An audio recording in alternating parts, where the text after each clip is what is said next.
Gondhok bleguduk suaru gembol sumorante hawela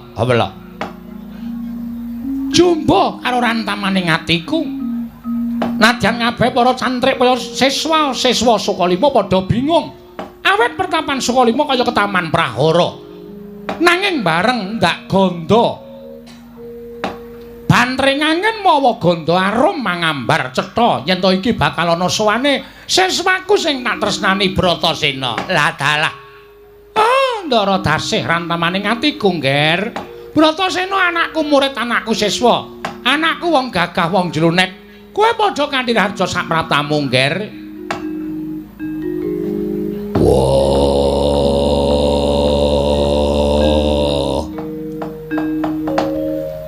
Durna bapakku slamet tekaku ora nemu lungan sewijapa aku ngaturake basaku katura tak tampa cah bagus ora liwat pangestune bapak tampan ana ya nang ya li iya tak tampa gawe gedhening atiku Anggir Bratasena katuran karaharjan rawuhipun sengguni bapakku eneng kene inggih sampun sawetawis nggir slamet tekaku aku ngaturake basaku katura kula tampi dawah sami-sami dipun prayogekaken nggir kaya wis ora kurang kepenak praptaku ning Sukalima Werkudara Durna guruku piye Ndara dasih nggonku gadhang kelawan praptamu ning pertapan Sukalima dina samengko iki gandeng wis prapta ning pertapan Sukalima ning pendopo kene apa to wigatine dene kowe sowan mongko tanpa menehi kabar karo wong atuwamu Sukalima Bratasena Durna guruku Werkudara kepiye apa pancen wis lali apa pancen nambuhi perkara iki lho perkara sing endi ora jeneng pun bapa nambuhi perkara iki mono gagehen pancen aku tau tate janji kalawan kowe matur karo wong atuwamu aku nalika dina kepungkur aku tau tate matur yen tonggonku suwita marang Durna bapakku ya Durna guruku nggonku katrem marang kawruh kasampurnan manjing suruping pati sastra cetha paripurning wangsit sastra jendra hayuningrat pangruwating diyu ya kawruh panunggal nalika semono aku matur akeh-akeh babagan ngelmu mau nggonku kepengin kedunungan kawruh kasampurnan sangkan paraning dumadi lan kawruh panunggal Durna bapakku paring dawuh yen to bakal mejang babagan kawruh mau marang Bratasena nanging wancine mbok tetepake dina iki mula bareng dina samengko iki aku prapta ana ing Sukalima teka Durna bapakku nambuhi marang janji kang wis nate mbok ucapake Durna guruku oh lah dalah gondhong bleguduk sualu gembol sumorante sing gedhe pangapuramu ya Werkudara jarakan akeh pakaryan pertapan Sukalima iki kudu ndak rampungi lan dadi kewajibane bapakmu Sukalima mula nganti aku rada lali babagan apa ing wis tak kandhakake marang kowe nggonku wis janji kalawan anakku murid si Bratasena bakal maringi ngamruh ngelmu kasampurnan sangkan paraning dumadi sastra cetha paripurning wangsit lan sak piturute kaya sing tok kandhakake mau yo aku ora bakal selak kok ngger aku ora bakal selak kabeh mau bakal tak turuti tur nyatane kowe wis sowan ning Sukalima ya dina iki wanci ingkang prayoga ngono bakal nampa wedharing kawruh kasampurnan lan kawruh panunggal saka wong atuwamu Begawan Durna yen to pancen kaya mengkon aku mau ngaturake panuwun ingkang tanpa pepindhan nalika semono kowe paring dawuh kelawan aku nggonku bakal nampa kawruh kasampurnan mbok dawuhi supaya siram jamas pitung jembangan wis tak lakoni sesuci diri aja nganti kasempya ing aradan sarta kuwalat kalawan kawruh kasampurnan kang pranyata gedhe dayane pancen bener luwih-luwih ingkang winastan wujuding sastra cetha paripurning wangsit ya ingkang winastan sastra jendra hayuningrat pangruwating diyu kuwi mau pancen ora mung sabaene ngelmu kok ngger saka gedhening dayaning ngelmu mau nganti dok nalika semono ana crita ingkang ngandhakake yen to sepisanan ingkang medhar kawruh kasampurnan ya sastra jendra mau ya kuwi sang Begawan Wisrawa ingkang tinampa dening Dewi Sukesi wekasan kapandhuk beda ring katresnan wekasan lali kelawan Purwadaksina wekasan melek nggendhong lali ingkang senyatane dadi utusane anake nglamar marang Dewi Sukesi nanging dening wong tuane dipek dhewe tumuli babar wujuding putra ingkang watak yangkara murka ya kuwi Prabu Rahwana raja ya Prabu Dasamuka duk nalika semana kuwi merga waing sastra Jendra Hayuningrat Pangruwating Diyu nalika wedharing kawruh mau ana sawijining satriya ingkang ngrungokake mongko tanpa sak pangertening Begawan Wisrawa wekasan kena walating sastra Jendra wujud satriya dadi wenteh wujud buta ya mula aku aja nganti kecipratan marang walate sastra Jendra aku njaluk kawruh mau wis sesuci lahir lan batinku Durna bapakku bener nanging ngene ya Nger sing gedhe pangapuramu jebul nalika semana aku manekung lawan panguwasaning Dat Kamurweng Dat wedharing kawruh kasampurnan mau tinemune ora mok bakal mbok tampa kanthi legan ngono wae nanging kudu ana syarate apa ana reruba ana pepanggil ingkang kudu mbok aturake reruba pepanggil ingkang kudu aturake wujude apa wujude ora ana kejaba mung ingkang winastan kayugong susuing angin kayugong susuing angin papane menyang endi papane menyang Alastik Brasara lengkaing Gunung Candramuka ing kono ana guwa ingkang winastan Guwa Sigrangga golek ana papan ana ing Alastik Brasara ana ing Gunung Candramuka ana ing jroning Guwa Sigrangga yen kowe iso manggihake wujuding kayugong susuing angin mbok aturake marang Begawan Durna esuk kowe ngaturake suwe kowe nampa kawruh wejangan kawruh kasampurnan sore ngaturake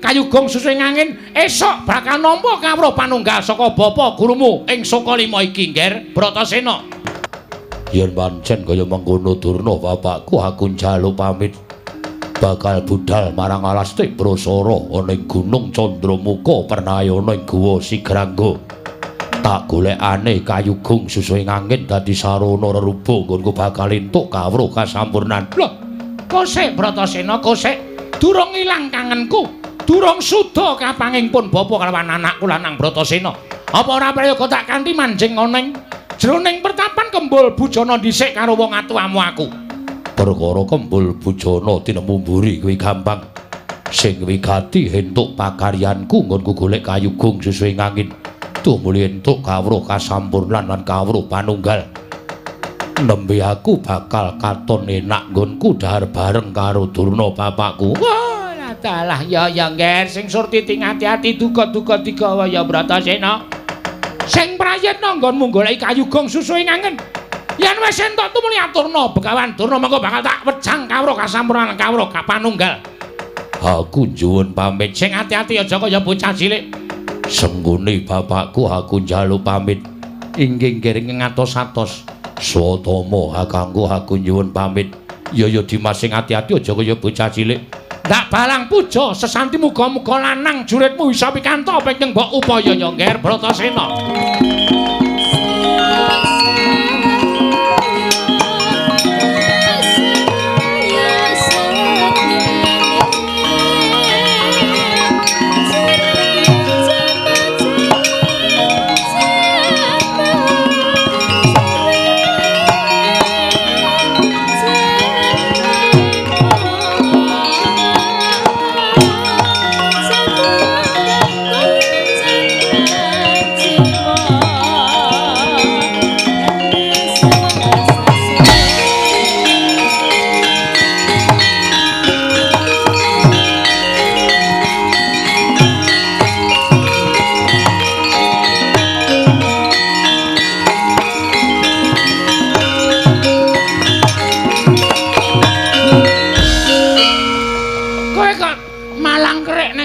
Dek ketok lorek sampeyan ketok aten-aten sampeyan wis ora ana rasa jiguh pekewuh karo Sengguni Kakang Penemban Durna sampeyan malah sajake ngiwi-iwi ning ngarepe Patih Sengguni Werkudara Bratasena tekan Sukalima nyuwun kawruh kasampurnan kawruh panunggal sampeyan menehi kawruh kasampurnan kawruh panunggal malah Werkudara Bratasena mangwenehi kanugrahan wujuding kayugung susu ing angin.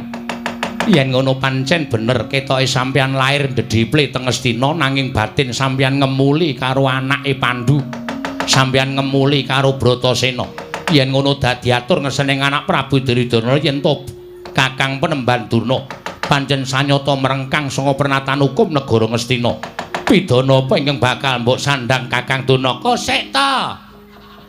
Oh, patih ki nek bekas bandar Cliwik ya ngono kuwi. SDM-e rendah. Nyatane sampeyan ngandhake kaya ngono. Dek Patih, kula nuwun sewu, sampeyan ngerti mboten? Kula tak takon karo sampeyan, kayugung susu ing angin niku napa? Niku wujuding kanugrahan. Sing kandha kanugrahan sapa? Lah sampeyan iso nyebutake. Kula nyebut niku mung gawe-gawe ukara. Lho, gawe-gawe ukara. Gawe-gawe ukara. Kayugung susu ing angin niku nembe niki kula ya ngerti. Sampeyan iso nunduke papane kayugung susu ing angin Alastik Brasara Gunung Candramuka Guwa Sigrangga. Oh, Dek Patih, mula nek dolan ki sing adoh. Patih ming udhek iwer srawunge ro angkringan wita. Ngertine ming sate bruto. Mula ora paham perkara liyane. Sampeyan kula kandhani nggih, Di, kula kandhani. Nggih, pripun? Kula kandhani sing cetha. Alastik Brasara Gunung Candramuka Guwa Sigrangga niku papan gawat kliwat wingit kepati satu mara satu mati jalma mara mulih mung kaliaran. Aja kok mung jamak lumrahing titah semantah. Dewa kayangan kemawon boten wonten ingkang wantun mandhap wonten ing Gunung Candramuka wonten ing Wanatik Brasara. Nemeng Werkudara kemawon. Kula nuwun sewu lho, Dik Patih. Nadan janjane geseh karo atine Begawan Durna.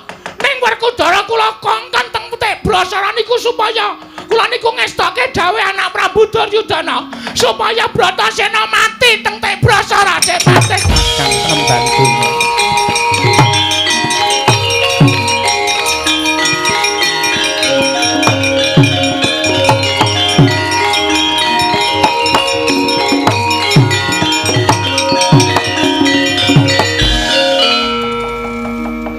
Niki cengkah karo batin kula, Dik Patih. Cengkah karo ati kula. Kula niku pendhita, kula niku brahmana, kula niku resi. Monggo lek kula dawuh teng ngarepe para cantrik-cantrik kula, para siswa-siswa kula, wong semanten kathah sing padha suwita karo Begawan Durna menika sami ngandha karo Begawan Durna. Lah kok jebul kaya ngono pambeganing Pendhita Durna ing Sokalima. Niki merga napa? Niki merga kula niku ngabekti karo anak Prabu Duryudana. Nggih, kula percaya. Satama wonten dawuh. Kowe karo aku ora sida ditundha saka Sokalima, Satama. Tak rewangi kaya ngene iki merga goleke kamukten karo kowe. Nek upama bapakmu iki ora ana anak-anak kowe, aku trimo minggat saka Sokalima. Tinimbang aku wujuding pendhita, wujuding brahmana kaya aku kudu tumindak sing ora prayoga, kudu mentala karo muridku. Aku ki guru sing kepiye? Inggih.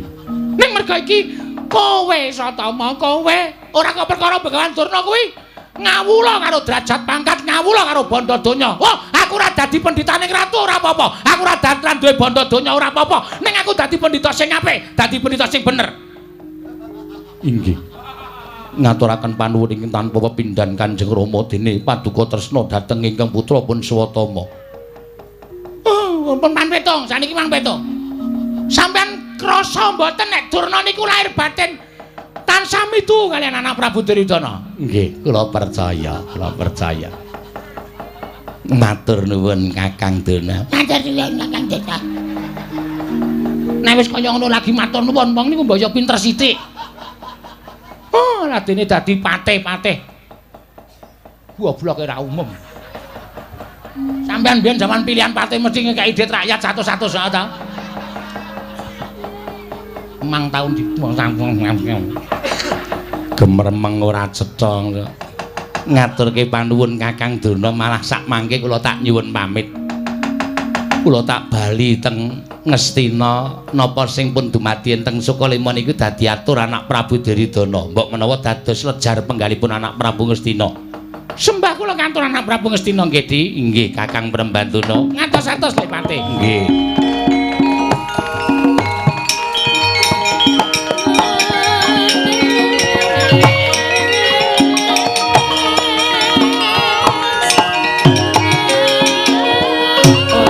ingkang sampun lampah mestinipun sampun ngantos dipun getuni Bapa Mremban.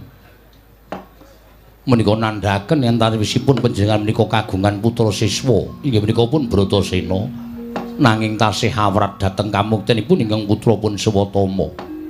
Oh, Swatama lah kok dadi kaya ngene. Cacat kabramananku. Cacat kapandhitaning Begawan Durna nadyan serban lan ketuku iki sarwa putih. Nanging jaba ledhek ana ciri getheke atine Begawan Durna. Oh, Swatama kabeh mau merga nggonku abot kalawan kamukten ingkang kudu mbok sangkul. Kamukten ingkang kudu mbok sandang. Kabejan ingkang tak golek-golekke tekan negara Ngastina dina samengko iki nganti aku kudu natahake marang kabrahmananku. Aku tumindak sing ora prayoga marang anakku murid ya kuwi si Bratasena. Oh, muga mandya ucape Begawan Durna. Aja nganti kasangsaya. Nggonmu golek kayugung susu ing angin nanging entuka gawe ya Bratasena. Lambarana kapercayan. Lambarana kapercayan nadyan Begawan Durna mung sarwa nyebut ingkang sejatine iki ora ana gumelari ana ing jagat. Nanging linambaran kapercayanmu gedhe kalawan bapa gurumu. Muga-muga ketekan penjangkamu ya, Nger. Inggih. Menapa sampun paduka dawuhaken kula dadosa paseksen Mremban Durna. Oh ya syukur Swatama, syukur. Anu, cantrek-cantrek dibubarke. Inggih, ngestaken dawuh. Aku wis isin. Aku wis rumangsa isin. Disawang dening cantrik-cantrikku lan siswa-siswaku. Ing ngatasé aku pendhita kok tumindakku kaya ngene. Ya mung merga ngeboti karo kowe lan ngestu padha kalawan anak Prabu Duryudana. Aja nganti kowe karo aku disingkirke saka Sukalima kene. Swatama ngestaken dawuh nyuwun pamit madhal pasilan. Sing ati-ati aja kaya bocah cilik. Inggih. Menapa tasih wonten dawuh? Wis ora wis ora. Wis entek tekan dina iki kowe metu njaba siswa-siswa dibudhalake aku tak manjing ana ing papan panembah aku arep manembah marang ngersaning Gusti nyuwun pangapura. Sawise kuwi aku arep ijik tumuli bombok. Inggih. Ngestaken dawuh. Aku ki nek bunek nek ora turu wae wis rekoso Swatama. Mengko ndak vertigoku kumat. Inggih, ngestaken dawuh. Nyuwun pamit madhal pasilan. Hati-hati aja kaya bocah cilik ya Bambang Swatama. Bambang Swatama tak. Inggih.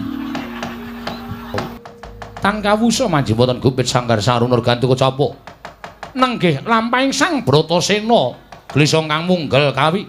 Pagedhongane lampah wis prapta tapel wates erenging Gunung Candramuka.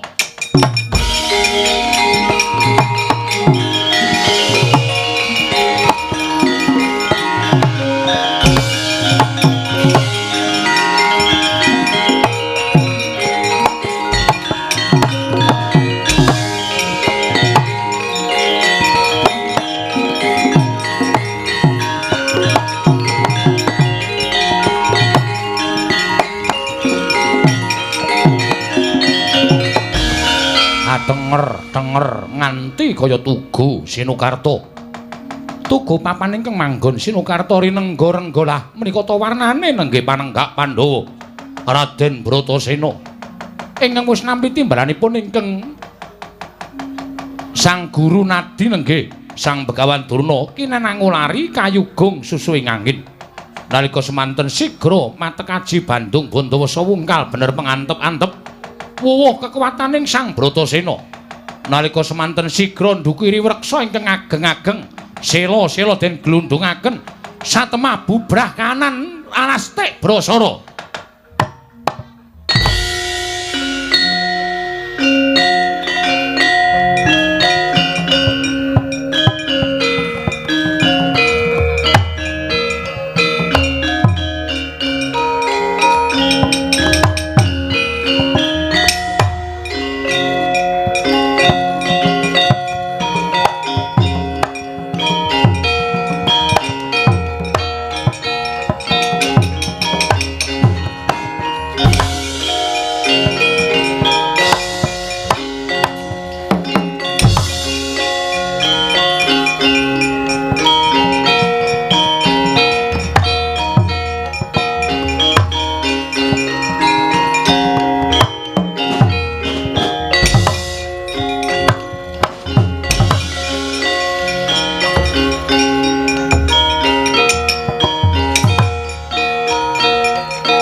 Adikku di Rukmakala. Apa Kakang?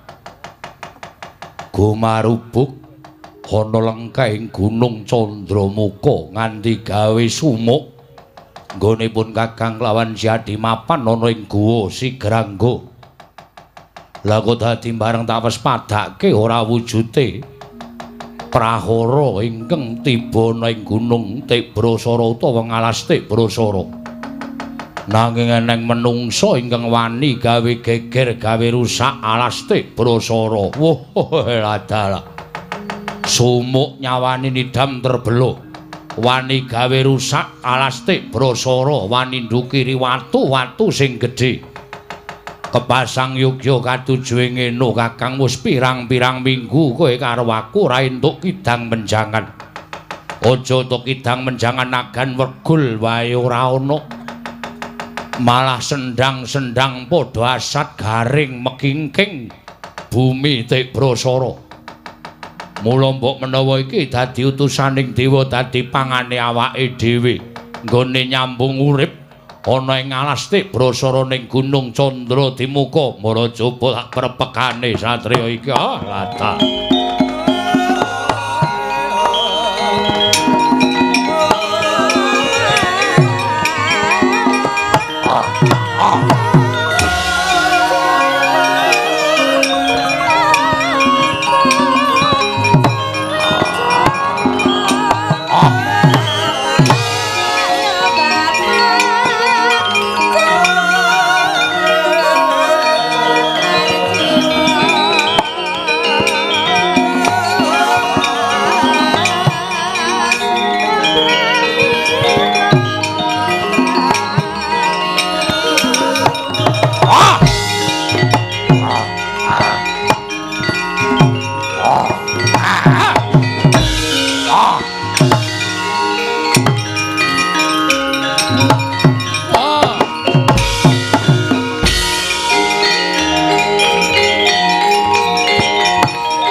Mandheg Gus.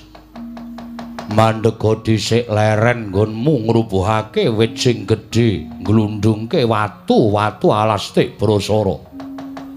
Aja mati tanpa aran mara gaging aku, kowe sapa? Wah, ladala suarane ngoreke bumi. Ana buta loro. Wewujudane meh padha. Kowe sapa? Mara gaging aku.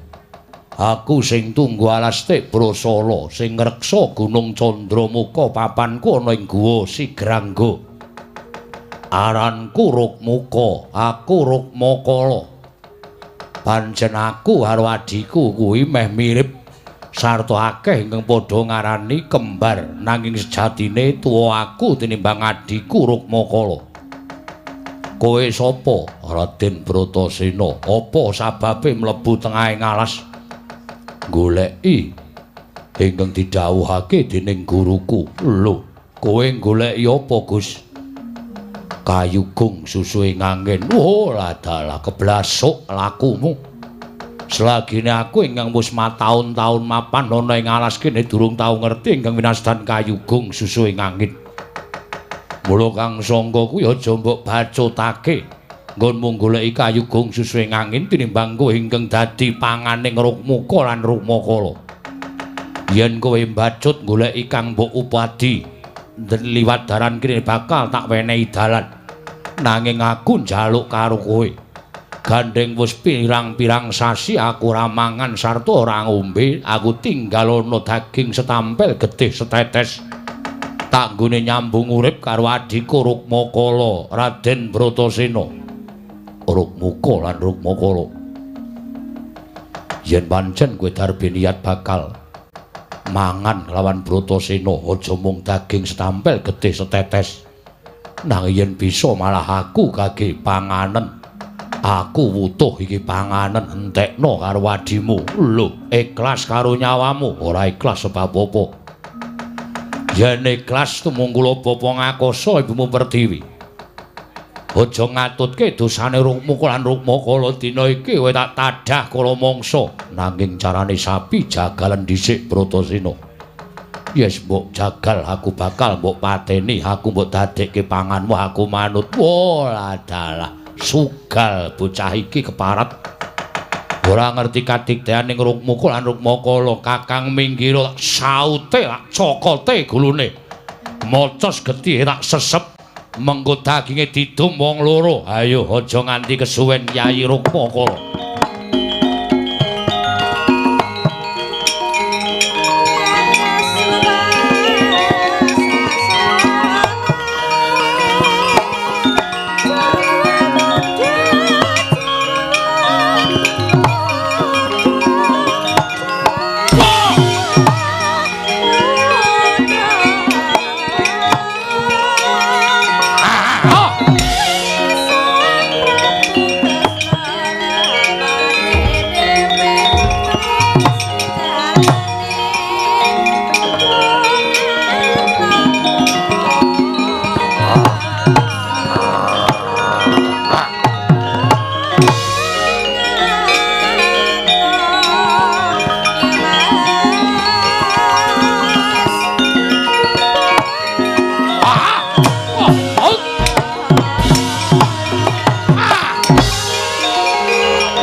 Kena disangga enreng Raden Bratasena lakon dadi kekuatane ngedap-edapi kaya ngono.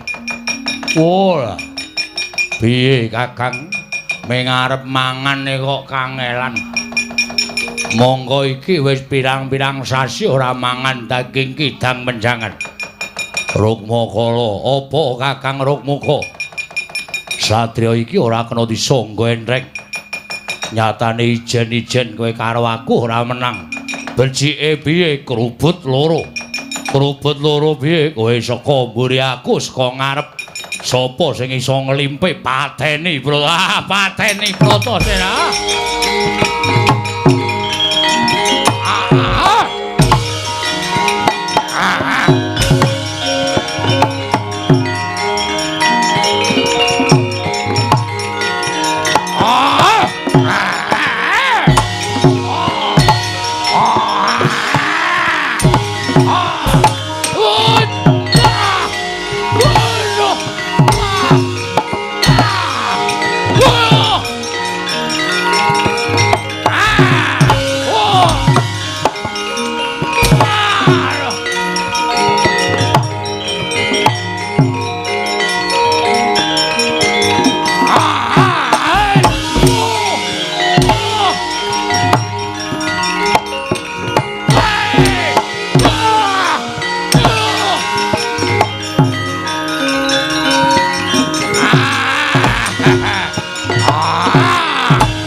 Ngakune arep mangan Bratasena. Licik. Kowe ngrubut karo aku saka ngarep saka mburi. Apa mbok anggap aku wedi? Apa mbok anggap aku kalah? Piye, Kang? Angel meng arep mangan kowe.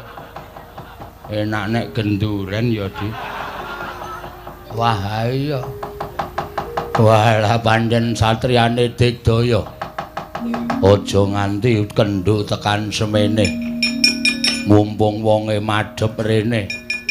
Cokoten cengele. Nggon pasotot men kemrocos getihe. Engko rak kenthekan tenaga mati wonge. Wonge madhep rono wae. Heeh. Yakin? Iya. Cokoten saka kono mati dening aku. Wah, lakone ya. Tau.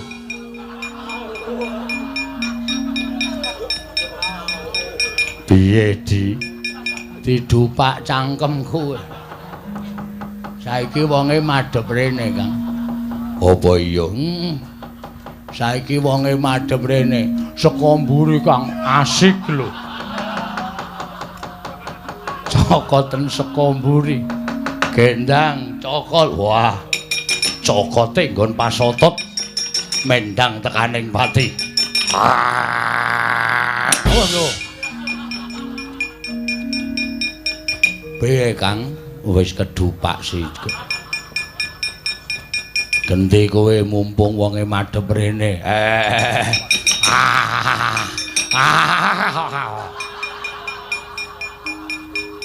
Piye, urung tak cokot wis mengo. Lagi arep tak sikat saka mburi. Wis mengo mumpung wonge madhep rene, Kang. Cokoten, Kang. Cokoten aja nding. Ngopo? Wis balik rono. Wis.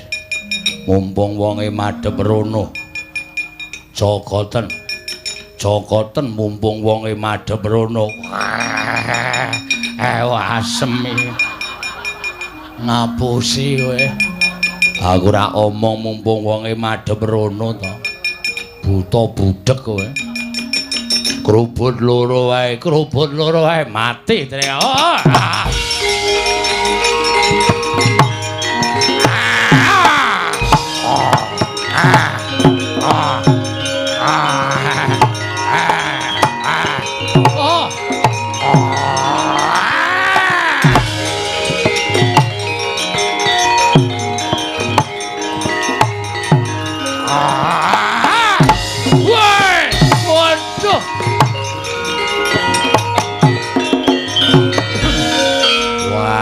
cilaka iki. Cilaka piye wis genah mati awake dhewe. Wis candhak tangan loro. Kowe kiwa aku tengen bocah iki tek rosane. Buta semene gedene kok dicandhak nganggo tangan siji. Oh, adalah. Piye Rukmakala wis pasrah wae. Ketok iki skenarione didu kumba. Sing didu ndasmu ro ndasku. Mati bareng. Apa iya? Iya dek emben ning Boyolali ya ngene iki kok. Walah kowe iki malah mbadarke ora mbadarke pancen alur critane kaya ngono. Wah! Ngono.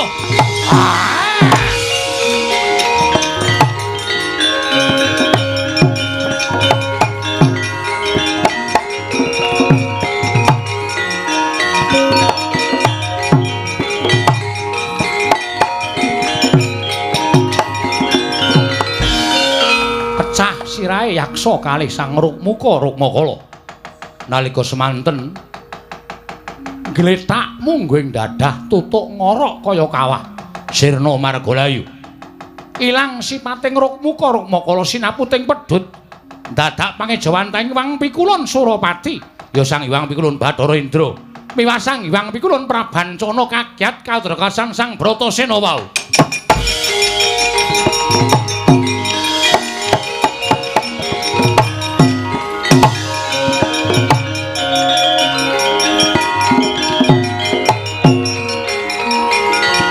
Sritina ning pasewakan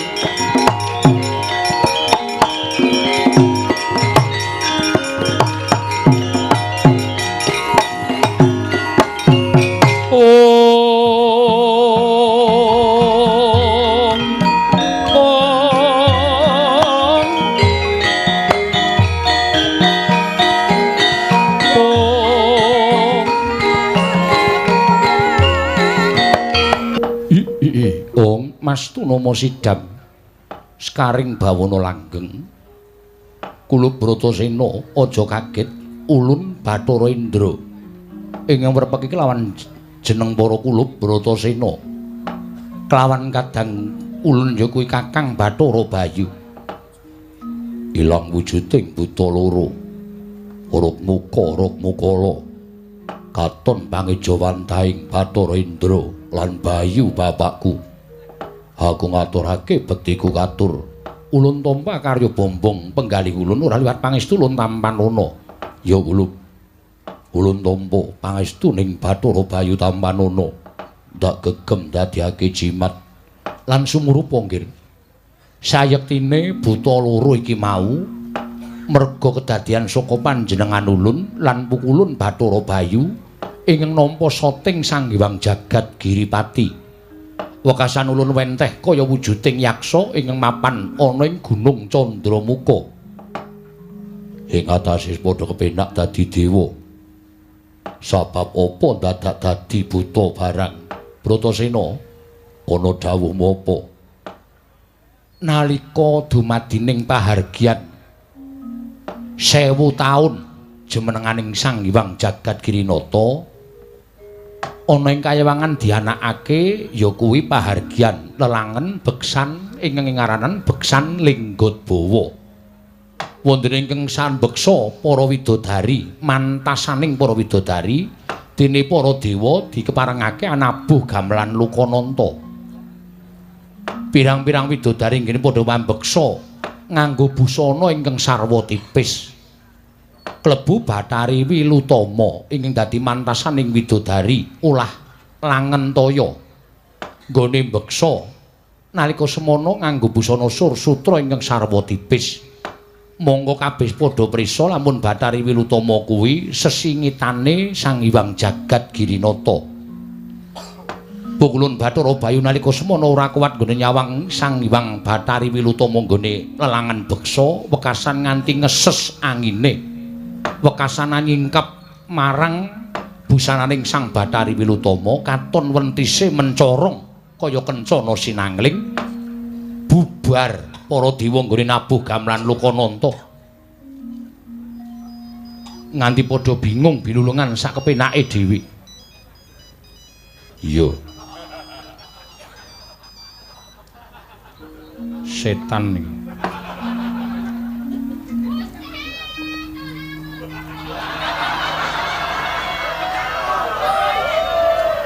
Ulun candhet semene Jonggil. Sing wigati ulun bakal nambuhi lawan apa ta wigatine jeneng kita prapta ning wana Tebrasara. Ngupati kang aran Kayugung Susuing Angin.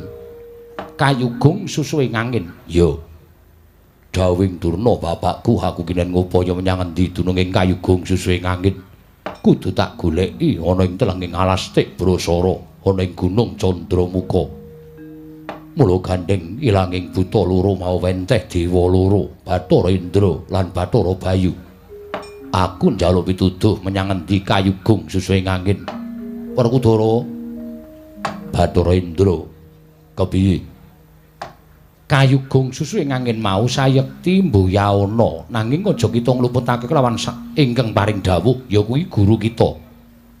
Ya kuwi utawa Begawan Durna. Sabab Kayugung Susuing Angin mau sayekti kena nguncèkan wujuding aksara ingkang mengko werdi. Kayu kuwi kajeng, kajeng kuwi karep, gung kuwi gedhe, Susuing Angin kuwi mlebu metu ning napas utawa sinebut Bajrahirawana. Mula apa kang dadi ngendikake dening gurumu ya kuwi Begawan Durna, nggon kita ngulari wakayu kawruh kasampurnan, kawruh panunggal. Ya kuwi kudu sinartan mlebu metu ning aringing napas sarta weninging Pancandriya. Kanthi karo mengkono bakal pinanggya kelawan ingkang kita sedya nggir kulup Bratasena. Ing Brahmara remangos wamya ngambrang kati karunaning kaswase.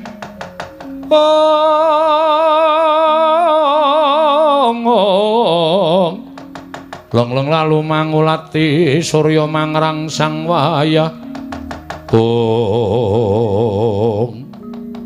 Wah, Kayugung Susuing Angin kaya mengkono ingkang dikersakake. Ya.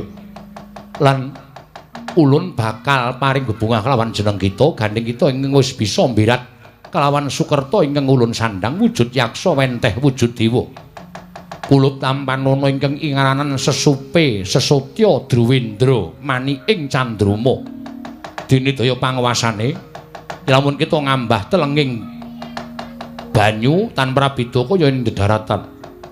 Indra kakekku aku ngaturake panuwun. Kejaba saka kuwi nggih. Ulun uga bakal paring bebungah kelawan jeneng kita Kulup Bratasena. Ingkang winastan ya kuwi Bargawarastra. Kena kinarya kekuwataning lair nggon kita bakal napaki perang gedhe besok.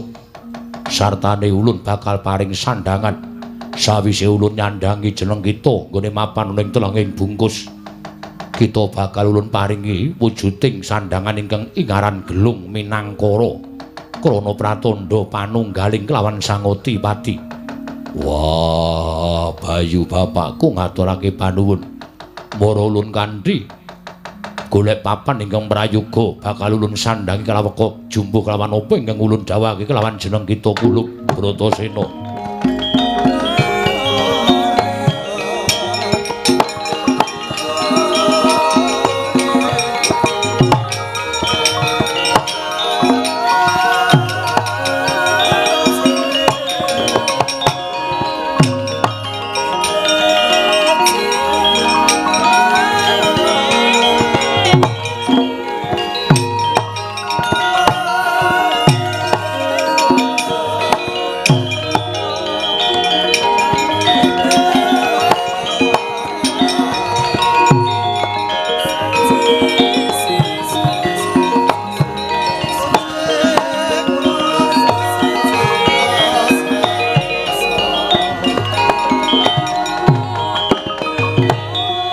Bratasena, Indra kakekku.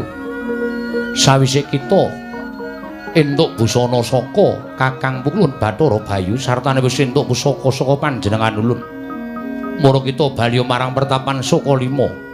tanjihke kelawan Begawan Durna ya bapa guru kita menyang endi ingkang winastan kawruh kasampurnan lan kawruh panunggal ingkang sejati. Mengko kita bakalan tuk pangandikan saka bapa guru kita ya kuwi Begawan Durna. Ya ngestake dawuh. Hendra kakekku aku nyuwun pangestu sing ati-ati aja kaya bocah cilik nggih Bayu bapakku.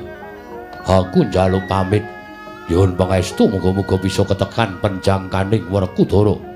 Sing ati-ati kulup pangestu ning bapakmu Bathara Bayu tansah banyu milih kelawan jeneng kita kulup Bratasena. Wah, aku nyuwun pamit bali marang Sukalima.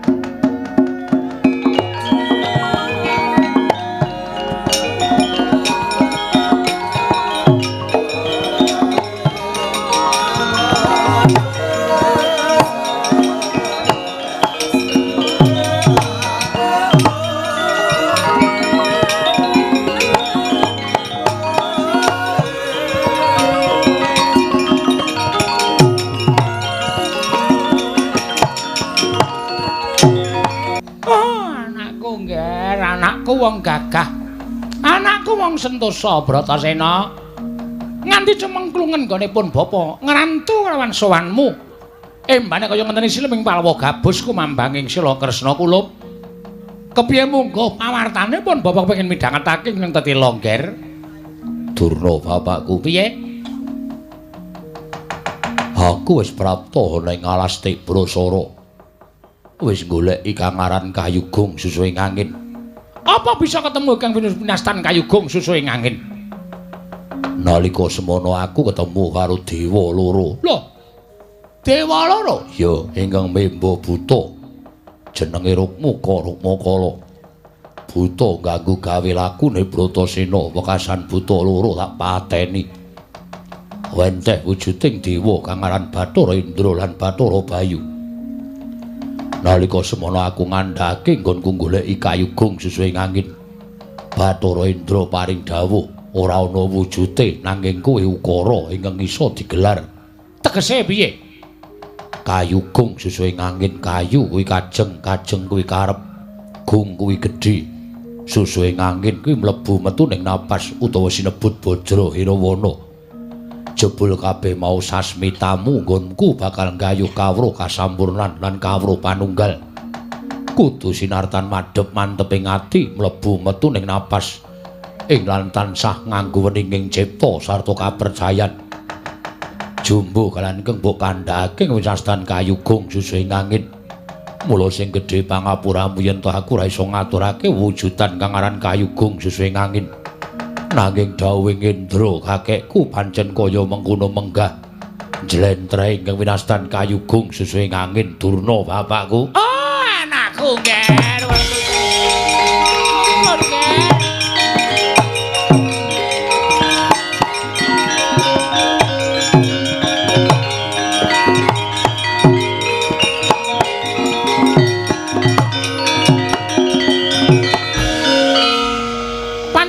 Bapakmu kuwi kawis karep kaya ngono kuwi Werkudara.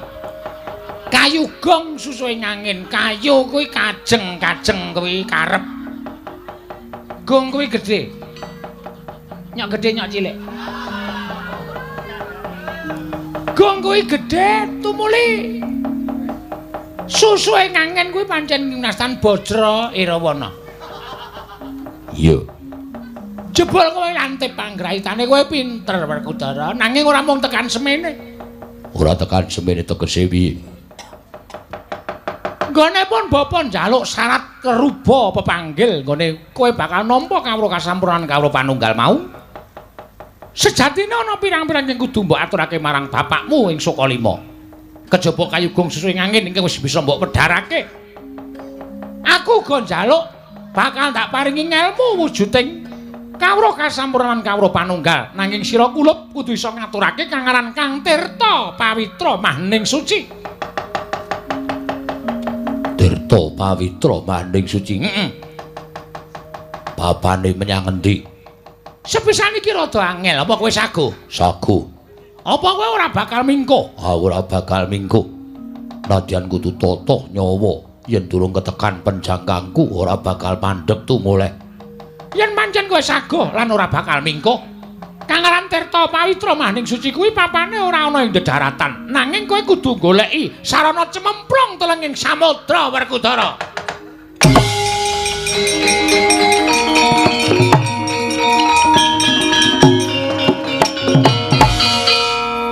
Wah. Jegur telenging segara. Pancen kepara nyata. Piye?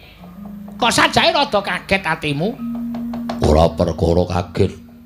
Nanging aku bakal nyuwun prisa. Kowe arep takon apa? Ngendi segara ingkang kudu tak cemplungi? Manut lenging ciptamu, manut lenging atimu lan madhep manteping rasamu. Yen madhep manteping rasamu ki nyemplung. Segara ingkang sing kidul ya nyemplung ana segara kidul. Yen nyemplung segara sisih kulon nyemplung ana segara kulon. Nyemplung segara sisih lor nyemplung ana segara sisih lor. Nyemplung segara sisih wetan nyemplung ana segara sisih wetan. Nek manut aku lho Werkudara. Mangsane kaya ngene iki sing rame segara kidul. Wah, Golek ana Kangaran Tirta Pawitra Maning Suci. Yen kowe iso ngaturake wujuding Tirta Pawitra Maning Suci, oh kowe bakal nampa kawruh kasampurnan, kawruh panunggal. jaluk pamit.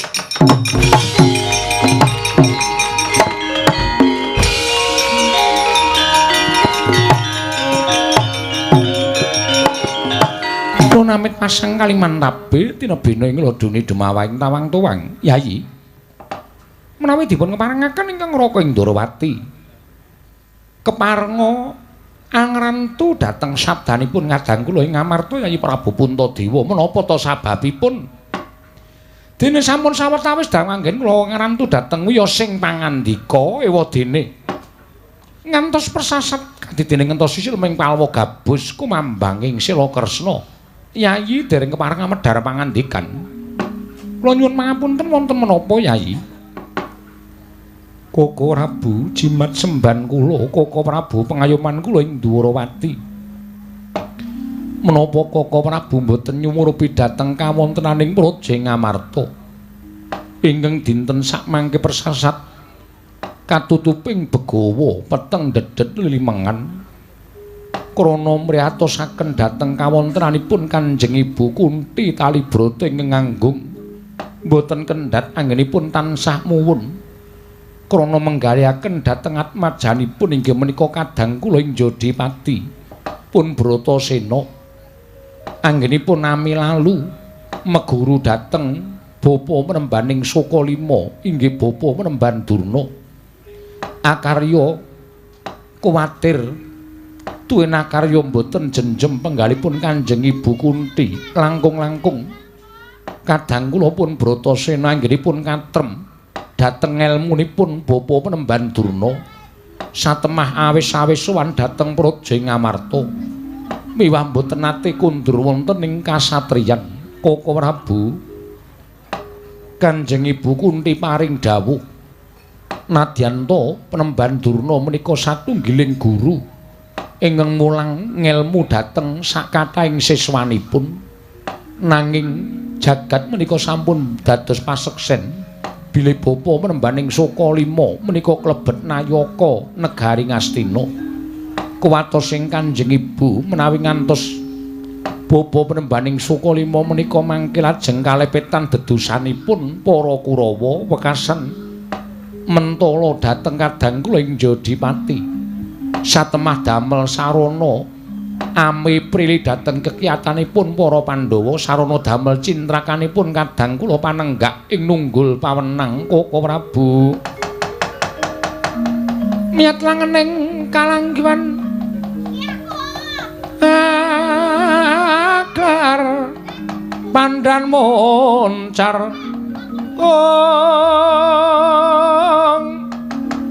tinon ler kekonang surem sorotetan padang kasor lan pacaring purnameng gegono dasari mongso katiga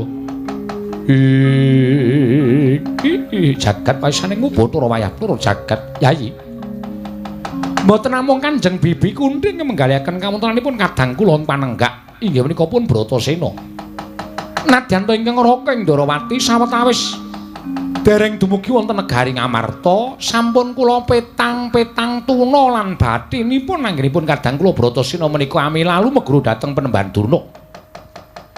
Namung semantena mugia keparenging jawata sakmangke kadang kula ing nunggul pawenang enggal kondur dhateng negari Ngamarta. Satemah kula lan Paduka Yayi samiyaji saged ngemutaken dhateng kadang kula pun Bratasena nipun katrem suwita dhateng Penemban Durna menika. Yayi Haji Koko Prabu samut kawis kula borongaken dhateng Paduka Kanjeng Koko Prabu Arjuna kula wonten paring adhawu. Nadyan pun Kakang Wuninga Siadi uga katrem kalawan ulah kridaning Begawan Durna nggone medhar ngelmu. Sak wernaning ngelmu diparingake lawan sira Yayi nanging elinga. Lamun Durna kuwi uga nayakaning negara Ngastina mula aja nganti Siadi mentala kelawan cintrakaning kadangmu ya kuwi Werkudara Si Bratasena Koko Prabu. Sak saged-saged sak mangke kula badhe nyandhet dhateng tindakipun Kakang Mas Bratasena menawi sak mangke kepareng kundur wonten negari Ngamarta. Kresna sinayang mangklung minonaken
kadanging pun Kakang Yayi Werkudara Yayi Bratasena nembe wae dadi rasanen Siadi wis kepareng kundur marang Praja Ngamarta.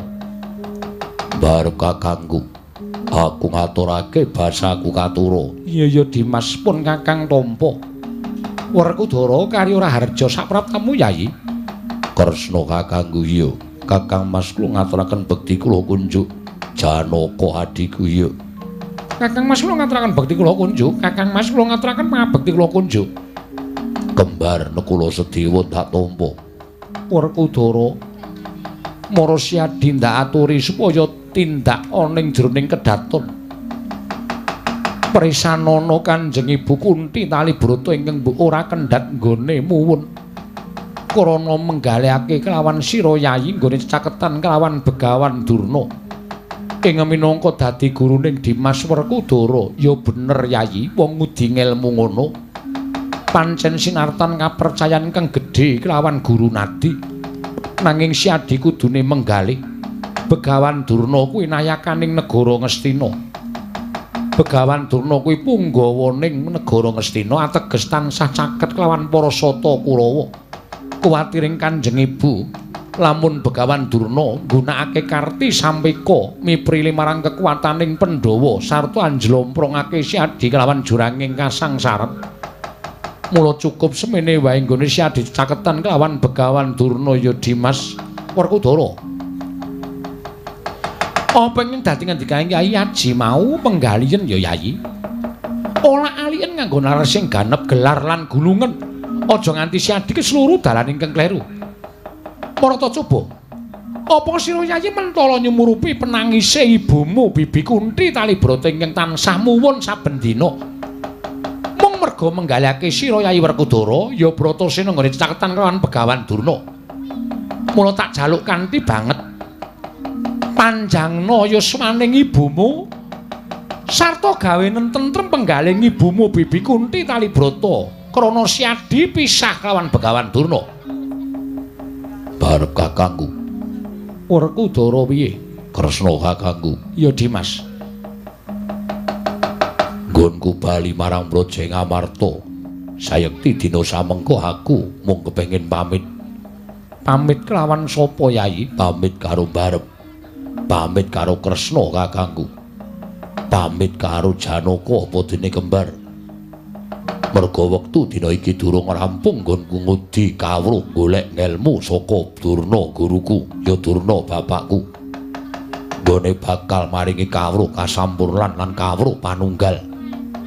Srana aku golek ruba pepanggil syarat srana nggonku bakal nampa kawruh kasampurnan. Syarate apa, Dimas?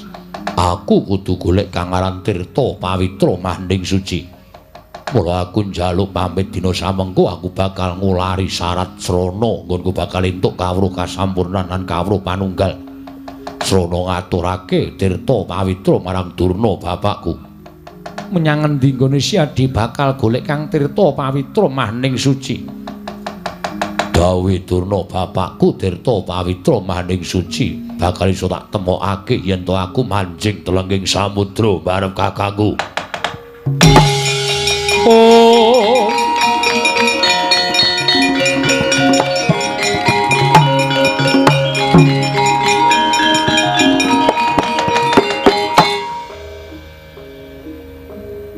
Kagiat jroning driya Sang Prabu Darma Kusuma. Pepes bayu kang tapis nadyan tasih lenggah madaning dampar parandening pangraos kaya nglumpruk tanpa daya. Nadyan Raden Arjuna nalika semanten dumadakan kembang-kembang kang waspa. Dumunung ing pojoking netra parandene datan wantun munjuk atur ngersanipun Ngaraka Prabu Darma Aji. Sepi samun madyaning telenging kedaton negari Ngamarta. Samya mrehatosaken dhateng kawontenanipun Sang Werkudara ya Sang Bratasena. Pilon-lonan mecah swasana. Dadi kumangono pengendikaning Sang Nata Prabu Puntadewa. Kadanging pun Kakang Yayi. Mestine Siadi kuwi wis dewasa. Siadi wis bisa ngulir budi ngasah kadewasan. Kabeh umpa ingkang dingendikake dening gurumu mau petungan nganggo nalar sing ganep. Werkudara, apa ana jamak lumrahe wong golek ngelmu teka manjing telenging samudra? Ingkang bakal mbok tindakake kuwi tanpa beda kaya dene wong kang bakal nganyut tuwuh. Ya bener. Siswa mono pancen kudu mbangun miturut kelawan dawuhing Guru Nadi. Nanging kabeh mau petungan nganggo nalar ingkang ganep. Aja gumampang percaya ingkang tundhane mung bakal nyengsarake kelawan awakmu dhewe. Kakang Mas, menawi paduka bidal manjing telenging samudra kula mboten badhe kantun Kakang Mas. Werkudara, coba to saiki aku tak takon karo kowe petungan nganggo nalar sing ganep. Dhuwur endi drajating antaraning ibu lan guru coba? Ibumu Kanjeng Bibi Kunti Talibrata nangis saben dina mung gagas kelawan kananmu nggonmu cecaketan kelawan Begawan Durna. Lah kok saiki Siadi matur kelawan Yayi Darmaji nyuwun pamit bakal manjing telenging samudra. Wih lah dalah, Werkudara. Yen to Siadi golek ngelmu kang aran Tirta Pawitra Maning Suci kanthi srana manjing telenging samudra mau kliru, kuwi kliru.